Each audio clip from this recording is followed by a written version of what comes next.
كل عربي سعيد سعادة ما بعدها سعادة. كل عربي وليس كل مغربي، كل عربي. نحن جميعا اليوم كنا بنلعب مع المغرب، والله كلنا كنا بنلعب النهاردة مع المنتخب المغربي، فهو في نهاية الأمر يمثلنا نحن العرب. تونس كانت رائعة للغاية، السعودية حاولت وأنجزت في مباراتها الأولى، قطر يكفيها فخرا أن هي نظمت أعظم كأس عالم في التاريخ بصرف النظر عن نتائج منتخبها الوطني. المغرب اليوم عبر عنا جميعا أجمل تعبير، حقق مجموعة من الأرقام القياسية التاريخية. قبل ما اتكلم واقول واعيد وازيد، هوريكم مجموعة من الاحتفالات حصريا لهذا البرنامج من المغرب الشقيق. يلا.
هذه لقطات من مدينة أو مدينتين النهاردة المغرب بعد المباراة: الدار البيضاء، مراكش، الرباط، القنيطرة، فاس، طنجة. كل المدن المغربية النهاردة كانت بهذا الشكل اللي حضراتكم شفتوه.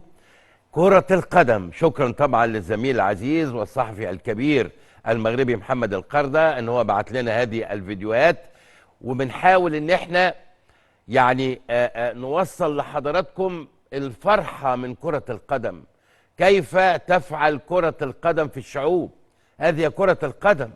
كرة القدم هي سحر خاص جدا لا يضاهيها أي سحر. هي أرقى الفنون على الإطلاق، أرقى الفنون على الإطلاق، خاصة لما يبقى عندك منتخب عظيم يعبر عن الآمال ويعبر عن الطموحات ويحقق بداخلك الانتصارات.